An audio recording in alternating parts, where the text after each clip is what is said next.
igitabo gisomwa kurenza ibindi ku isi, igitabo cyemerwa n'amamiliyoni y'abantu nk'icyahumetswe n'Imana, igitabo kirimo amateka y'isi. Iki ni ikiganiro Bibiliya n'ubumenyi hamwe na Cleophas bikora Imana. Ni buri ku cyumweru saa 5 z'amanywa, ukongera kucyumva kuwa kabiri saa 12 z'umugoroba. Turagenzura ukuri kuri mu nkuru za Bibiliya dukoresheje ikoranabuhanga rya none.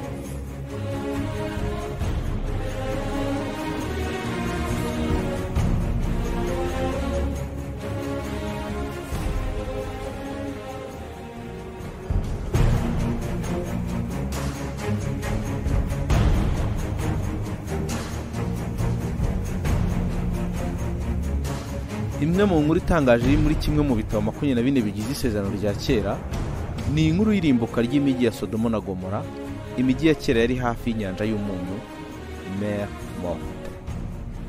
Bibiliya ivuga ko iyi mijyi yari yuzuyemo ibyaha ku buryo Imana yafashe umwanzuro ndakuka wo kuyisenyesha imvura y'umuriro.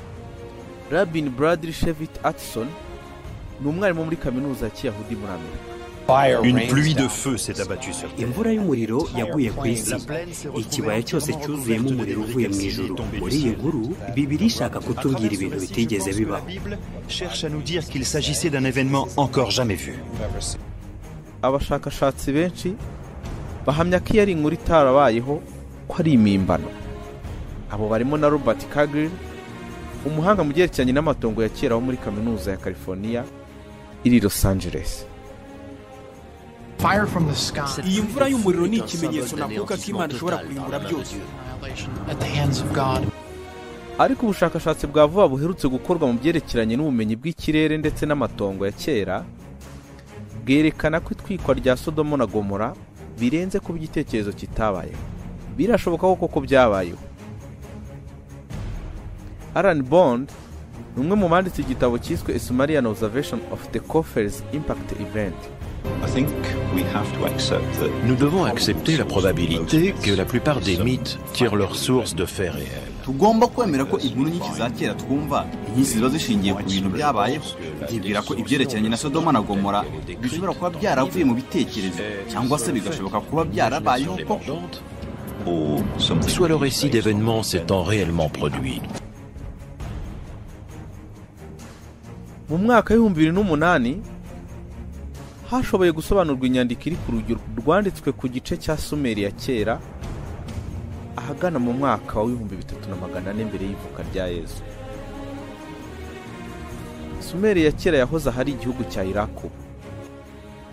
Ibyo basanze kuri urwo rujyo bifite aho bihuriye n'inkuru ya Sodomu na Gomora. Kuri uru rujyo umuturage w'umuhanga mu byerekeranye n'ubumenyi bw'ikirere wari utuye muri Sumeri yashushanyijeho ibintu yabonye mu kirere bidasanzwe. Mu byo yashushanyijeho harimo n'ikintu cyanyuze mu kirere cyihuta cyane.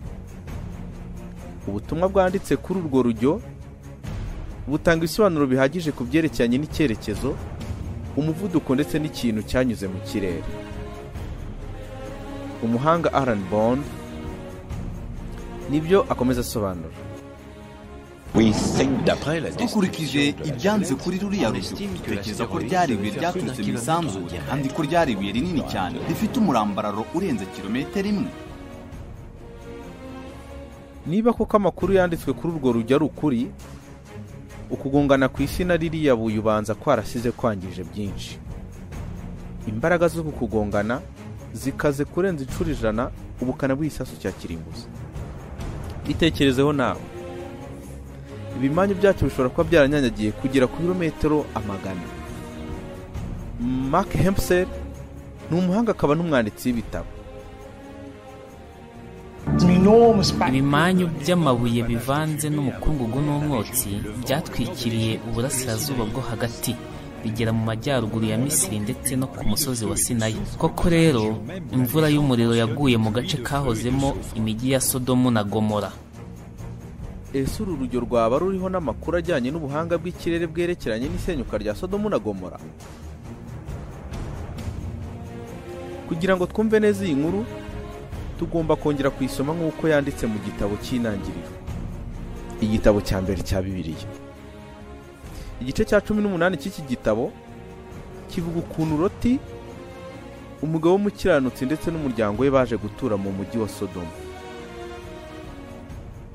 Nk'uko Bibiliya bivuga, uyu mujyi warimo abanyabyaha bakabije ku buryo Uwiteka yahisemo kuwutwikana n'abaturage baho bose.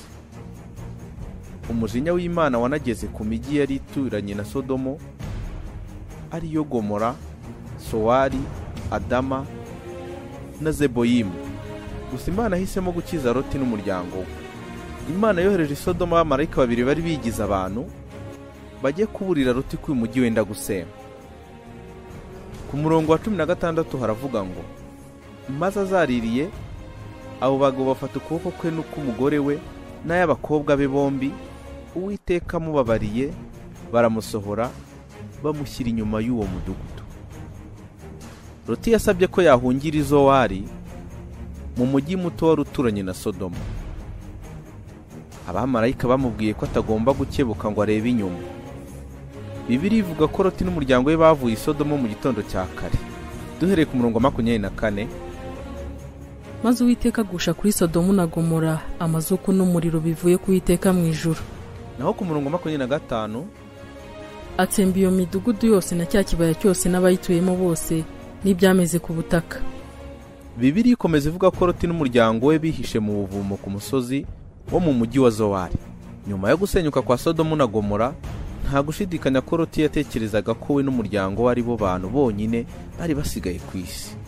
Ibyo babonaga mu maso yabo byari biteye ubwoba. Ahari imijyi yari hasigaye amatongo nta n'inyoni itamba. Mbere y'uko inkuru isozwa ariko hari ikibabaje kimwe. Mu gihe bahungaga, umugore wa Loti yibagije amabwiriza bahawe n'abamarayika arakebuka. Bibiliya ivuga ko yahise ahinduka inkingi y'umuntu. Abahanga benshi bavuga ko hashobora kuba ariho hari urufunguzo rw'isenyuka ry'imijyi ya Sodomu na Gomora. Robert Kagel, umuhanga mu byerekeranye n'amatongo ya kera wo muri kaminuza ya California i Los Angeles, le pilier de sel dont il est question dans l'histoire de Sodome et Gomorre, iyi nkingi y'umunyu bavuga imeze nk'inkuru nshushanya. Mu yandi magambo, iratanga igisobanuro giherereye ku bintu bisanzwe bibaho, un phénomène par ailleurs tout à fait naturel.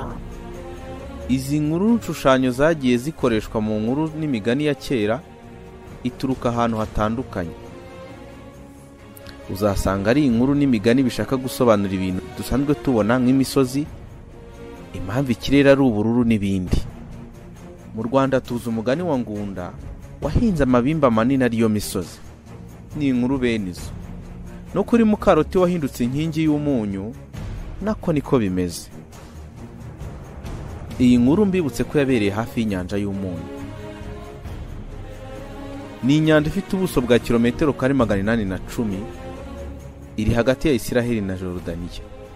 Ni inyanja igizwe n'amazi arimo umunyu mwinshi cyane, ushobora kugera ku gipimo cya 27.5%, mu gihe inyanja zisanzwe zitajya zirenza 5%. Bivuze ko muri litiro imwe y'amazi yo muri iyi nyanja usangamo garama 275 z'umunyu, ni ukuvuga hafi ya 1/3 cya litiro. Uyu munyu ni mwinshi ku buryo umuntu wese ashobora kureremba kuri aya mazi bitamugoye. Ibi ni nabyo bituma nta nyamaswa ishobora kuba muri ariya mazi, ari nacyo gituma inyanja ifite n'izina ry'inyanja yapfuye, mer morte mu rurimi rw'igifaransa. Kuba amazi yayo arimo umunyu mwinshi cyane, ibi rero bituma uyu munyu ugenda wiyegeranya hamwe na hamwe, ugakora inkingi zishobora gupima santimetero nkeya kugera no kuri metero 2 z'uburebure, ku buryo iyo uzirebereye ku rubona wagira ngo ni abantu bahagaze. Birashoboka ko inkuru y'umugore wa Loti waba warahindutse inkingi y'umunyu yaba igisobanuro cy'ahaturutse inkingi z'umunyu zigaragara ku nkombe z'inyanja y'umunyu.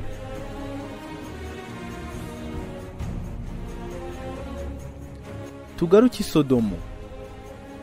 Ni ibihe byaha bikaze Imana yananiwe kwihanganira byatumye igira umujinya w'umuranduranzuzi nako mutsembamigi? Bibiliya ntisobanura neza.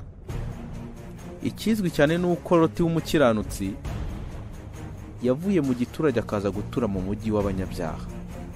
Uko niko Robert Kagel, umuhanga mu byerekeranye n'amatongo ya kera wo muri kaminuza ya California iri Los Angeles, abivuga. muri Bibiliya y'Abaheburayo hari itandukaniro hagati y'imibereho y'abaturage batuye mu mijyi y'abaturage twakwitaho mu cyaro. Abaturage bo mu cyaro babagaho ubuzima bushingiye ku kwizera Imana, n'abo mu mijyi bakabaho ubuzima bwo kwinezeza. Umujyi wa Sodomu yimukiyemo ntiwari umujyi worohera kubamo umushumba wizera Imana, kuko Bibiliya ivuga ko Sodomu wari umujyi w'icyaha. Bibiliya ntivuga neza ibyaha by'uyu mujyi, ivuga gusa ko ari umujyi w'abanyabyaha. Nubwo bimeze bityo, hari bimwe umuntu yaheraho amenya bimwe muri ibi byaha.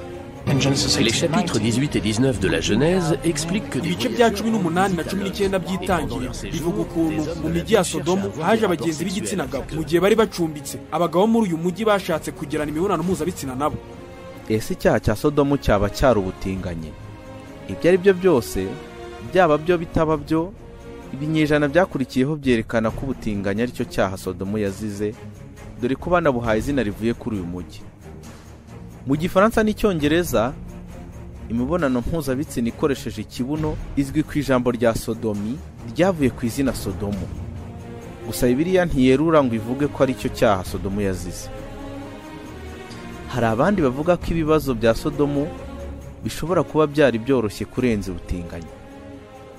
Bavuga ko uyu mujyi waba warazize kutakira neza abanyamahanga bawugana. Bibiliya ivuga ko abaturage b'uyu mujyi batigeze bishimira abashyitsi bari baje gusura Loti. Abaheburayo ba kera babagaho mu buzima butuma bimuka buri gihe, bashaka inzuri z'amatungo yabo. Birashoboka ko igihe Loti yimukiraga i Sodomu, yatangajwe n'uburyo abanyamujyi bikunda cyane. Muri icyo gihe abahanga baha izina ry'umuringa cyangwa age de bronze imijyi yari itaramamara cyane. Iki gihe cyitwa icy'umuringa cyabayeho hagana mu mwaka 3000 mbere y'ivuka rya Yezu, nibwo ubuhinzi nyabuhinzi bwatangiye, kuko hatangiye gukorwa ibikoresho binyuranye mu butare n'umuringa byifashishwaga mu buhinzi, ndetse abaturage batangira gutura mu mijyi yabaga ikikijwe n'ibikuta nk'uko ibipangu biba byubatse. Icyo gihe nibwo iterambere nk'uko turizi ubu ryatangiye. Ibisobanuro bihabwa imijyi yubatswe muri iki gihe cyitwa icy'umuringa bituma inkuru z'imijyi ya Sodomu na Gomora zitekerezwa ko zabayeho hagati y'umwaka 3000 n'umwaka w'igihumbi mbere y'ivuka rya Yezu. Gusa usibye izi nkuru zanditswe mu gitabo cy'intangiriro, ku isi yose nta yindi nyandiko ihari ivuga isenywa rya Sodomu na Gomora. Ibi ntibibujije ko abantu babyizeye kandi bakemera ko ari ukuri mu myaka ibihumbi. Mu kinyejana cya 20, ubushakashatsi bwerekanye mu buryo butangaje ko ibya Sodomu na Gomora bishobora kuba bishingiye ku nkuru z'impamo. Nibutse ko yiteze amatwi ya Yayisanga ivugira ku murongo wa 89.4 FM kuri murandasi ni kuri watwitse.com. Batwumvira no kuri application ya Radio Garden. Iki ni ikiganiro Bibiliya n'ubumenyi. Umwaka 1894 ikipe y'abashakashatsi mu byerekeranye n'amatongo ya kera bavumbuye ibimenyetso bishya kuri iyi nkuru ivuga umujinya w'Imana ku muntu. Turi Madaba muri Jordania, ku birometero 50 uvuye mu mujyi wa Yerusalemu. Umuhanga mu matongo ya kera w'Umwongereza yahavumbuye ibuye bitangaza. Amabuye akoze amakaro yubatse muri kiliziya yitiriwe Mutagatifu George ashushanyijeho ikarita. Nyuma y'ubushakashatsi basanze iyi karita yarashushanyijwe mu kinyejana cya 6 nyuma y'ivuka rya Yezu. Iyi karita ishushanyijeho amakuru y'ukuri. Uyisangaho imijyi nka Yerusalemu, Yeriko, inyanja itukura n'ibindi. Mu gice cy'iyi karita cy'amajyepfo y'uburasirazuba handitse izina rya kera utasanga ahandi uretse muri Bibiliya, Zowari. Mbibutse ko Zowari wari umujyi muto Loti yahungiyemo, wari mu kibaya kimwe na Sodomu na Gomora. Iyi karita niyo iriho ikimenyetso cya mbere gifatika kivuga ku mijyi yanditse muri Bibiliya. Ahari hubatse uyu mujyi wa Zowari, ubu niho hari umujyi wa Safi. Nyuma yo kuvumbura iyi karita, nibwo abahanga basobanukiwe ko umujyi wa Zowari ari wo waje guhindura izina witwa Safi. Kuri ya karita hirya y'umujyi wa Zowari handitse andi magambo mu Kigereki atagaragara neza: ubuhungiro bwa Mutagatifu Loti. Umuntu yakwibaza niba inyandiko yabivuga bwa buhungiro Loti yahungiyemo mu mujyi wa Zowari. abahanga mu matongo ya kera bakurikiranye inzira zigaragara kuri iyo karita bisanga mu matongo y'urusengero rwubatswe mu kinyejana cya 7 nyuma y'ivuka rya Yesu. Ku muryango w'uru rusengero naho handitse ngo ubuhungiro bwa mutagatifu Loti. Aba bahanga banahavumbuye ikindi gitangaje. Umwe mu miryango y'uru rusengero yinjira mu buvumo. Ubuvumo busa n'ubwo Loti yahungiyemo nk'uko byanditswe muri Bibiliya. Muhammad Najjar n'umuhanga mu matongo ya kera. Deux anciennes sources distinctes parlent de ce site comme du refuge de Lot dans la Bible. Ahantu habiri hatandukanye hahamya ko hariho Loti yahungiye nk'uko byanditse muri Bibiliya. Icy'ingenzi cyane kandi ni uko aha hombi hahamya ko Loti yabaye muri aka gace. Ibi ni ingenzi cyane nyuma y'ubushakashatsi twasanze aha hantu haratuwe n'abantu. Ikindi ni uko atari kure ya Sowari ku kilometero kimwe gusa. Ntawamenya rero wasanga ari Loti wahatuye. Ce sont des preuves indirectes d'une présence humaine. Et qui sait, il s'agissait peut-être de Lot lui-même. Niba rero ibyo Bibiliya ivuga ari ukuri, imijyi ya Sodomu na Gomora yakagombye kuba yubatswe hafi ya Zowari. Ahasigaye ni ukuyishakisha. Bidatinze abahanga mu by'amatongo ya kera baje kuvumbura ibitangaje kurutaho. Kuva mu mwaka w'1970 abahanga bamaze kuvumbura hahoze imijyi ine ishobora kuba ariyo yatwitswe n'Imana mu gihe cya Loti. Umwe mu mujyi wavumbuwe n'umujyi wa Babelidra wari wubatse ku nkengero z'inyanja y'umunyu ku birometero 80 uvuye mu mujyi wa Yerusalemu. Mu gihe cya Loti uyu mujyi wari ukikijwe n'ibikuta. Uyu mujyi kandi wari ukikijwe n'imidugudu n'ubutaka bwo guhinga. Abahanga bavuga ko uyu mujyi ushobora kuba warasenywe utuwe n'abaturage bagera ku 1000. Muhammad Najjar, umuhanga mu matongo ya kera, arakomeza bisobanura. Nyuma yo kwiga ku bikoresho twavumbuye aha, twashoboye kubona hari hubatse ibikoni, hari hubatse amazu y'ubugeni ndetse n'ibindi. Un hall de réception par exemple. Abahanga mu matongo ya kera kandi bavumbuye Babelidra ikindi gitangaje, imva rusange. Twatangajwe cyane n'umubare w'imva twasanze hano. Nyuma y'imibare twasanze aha hantu hashobora kuba hari hahambwa abantu bagera ku 20. Biratangaje cyane kuko aha hantu ari hato cyane. Ça fait un sacré cimetière. Nyuma yo gupima ibisigazwa by'imibiri, basanze myinshi yarashyinguwe hagana mu mwaka w'3000 mbere y'ivuka rya Yesu.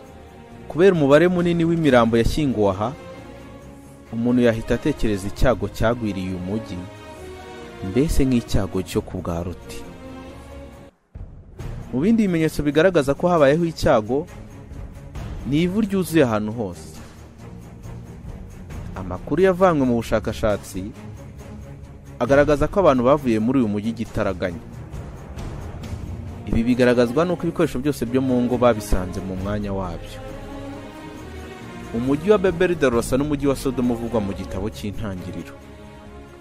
Ariko se koko ni wo? Urufunguzo rwo kumenya niba iyi mijyi ari umujyi umwe ruri muri rwa rugyo nababwiye kare, rwavumbuwe mu birometero birenga 1000 uvuye aho. Aho rwavumbuwe ni ahari hubatse umujyi Ninewe nawe uzwi muri Bibiliya. Sodomu yabarasenywe n'umuriro waturutse mu ijuru nk'uko Bibiliya bivuga. Urufunguzo rwo kumenya ibi bishoboka ko ruri mu nzu ndangamurage y'Ubwongereza, British Museum. Mu ruvange rw'ibikoresho byavumbuwe byakoreshwaga mu bihe bya kera, niho havumbuwe urujyo ruto. Nuko nabivuze, uru rujyo rwanditsweho mu myaka 3000 mbere y'ivuka rya Yesu mu gace ka Sumeri, ubu ni mu gihugu cya Iraq. Abaturage muri ako gace bari bakomeye muri icyo gihe. Nyuma yo kwiga kubanditse kuri uru rujyo, abahanga baje gusanga hashushanyijeho ikarita y'ikirere cya Sumeri muri icyo gihe. Kuri iyo karita usangaho urwunge rw'inyenyeri ruzwi muri iki gihe, harimo nka Gemo na Poisson. Hariho kandi imibumbe ya Mercure na Jupiter. Umuhanga mu bumenyi bw'ikirere Mark Hamster na enjeniyeri Alan Bond nibo bakoze ubushakashatsi bwimbitse kuri urwo rujyo bifashishije ubuhanga bwa mudasobwa. Batangajwe cyane n'ubuhanga wanditse kuri uru rujyo yari afite mu bumenyi bw'ikirere. Kuri uru rujyo kandi hashushanyijeho umurongo rwambukiranya. Nyuma yo gukora ubushakashatsi, aba bahanga banyuze kuri uwo murongo usobanuye ikintu cyambukiranyije ikirere. Mu gihe uwanditse urwo rujyo yabikoraga, ni ukuvuga mu myaka 5000 ishize. Gusa uwanditse kuri uru rujyo ntiyari azi niba icyo kintu ari inyenyeri ya kibona umwe cyangwa se umubumbe. Aba bahanga baje gufata umwanzuro ko uyu murongo nta kindi waba usobanura uretse ikibuye kinini kivuye mu isanzure cyambukiranyije ikirere cya Sumeri. Uwandikaga kuri uru rujyo ntiyashyizeho amakuru ahagije ku buryo byoroshye kuba wakurikirana aho iki kibuye cyanyuze mu kirere. Mu mwaka w'1970 abahanga bavumbuye ibibuye mu isanzure byitwa asteroid Athene byirirwa bizerera mu kirere hagati y'isi n'umubumbe wa Venus. Ibi bibuye bishobora gupima hagati ya metero 30 na kilometero y'umurambararo. Ibi byavumbuwe n'abahanga mu bumenyi bw'ikirere bisa neza n'ibyo byavumbuwe n'abanyasumeri mu myaka 5000 ishize. Umuntu yakwibaza niba iki kibuye umuhanga wo muri Sumeri yabonye aricyo cyayogoje Sodomu na Gomora. Ese cyaba ari igisubizo ku muriro uvugwa ko wavuye mu ijuru? Igisubizo kuri iki kibazo ntikiri gusa muri Bibiliya, kiri no mu kwiga ikarita y'ikirere cya Sumeri ahagana mu mwaka w'3000 mbere y'ivuka rya Yesu. Iki ni ikiganiro Bibiliya n'ubumenyi ukurikirana kuri Radio Isangano kuva ku cyumweru ku isaha y'5. Nibutse ko turi kukubwira ku inkuru ivugwa muri Bibiliya y'isenyuka ry'imijyi ya Sodomu na Gomora. Ugusenyuka kwa Sodomu na Gomora gusa nk'uguhamywa n'umuhanga w'Isumeri. Urujyo yanditseho ruragaragaza aho inyenyeri, urwunge rw'inyenyeri n'imibumbe biri mu kirere, runagaragaza ikibuye kinini cyamanutse mu isanzure kiganisi.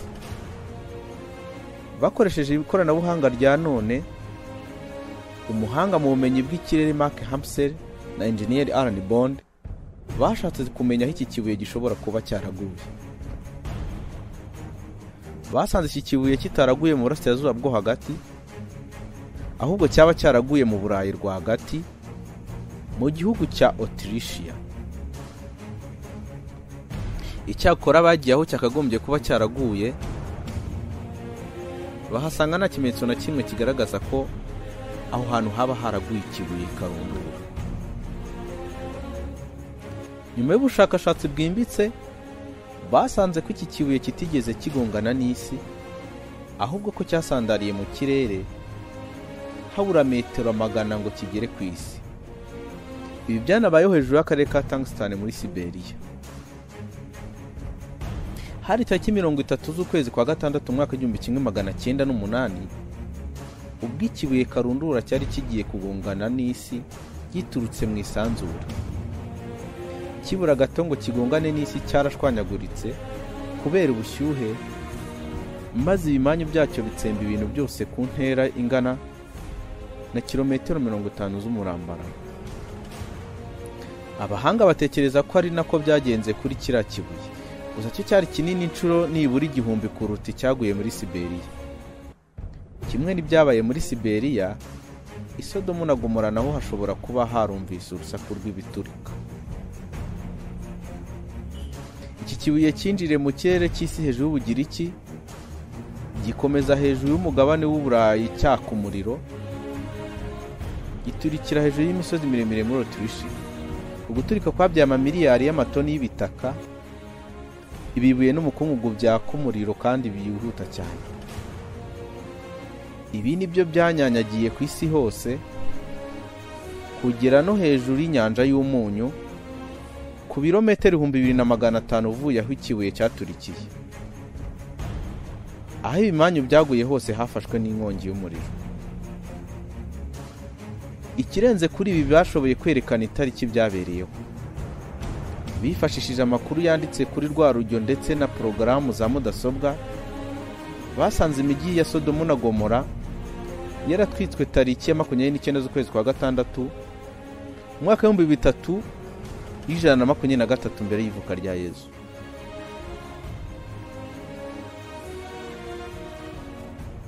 Reka turebe ikindi kimenyetso kigaragaza ko iki kibuye cyasenye byinshi muri ibyo bihe. Iki kimenyetso noneho ntitugisanga mu muriro. Ubushakashatsi bwerekanye ko imijyi ya Sodomu na Gomora ishobora kuba yarasenywe n'ikibuye karundura cyavuye mu isanzure kigasandarira mu kirere cy'isi. Niba koko ibi ariko byagenze, ingaruka z'iki kibuye zagombye kuba zarageze ku isi yose.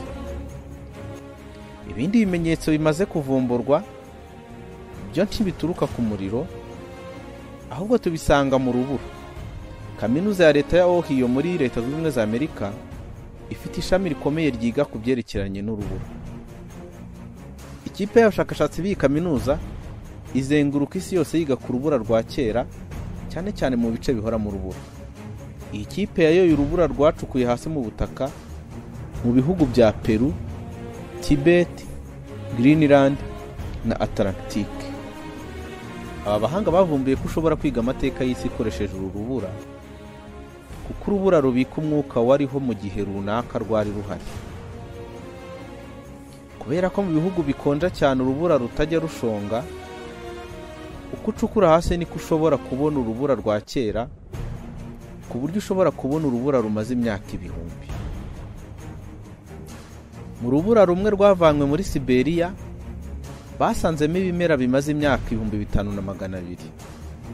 Kugira ngo bapime imyaka ikintu kimaze, bakoresha ubuhanga bita carbone 14.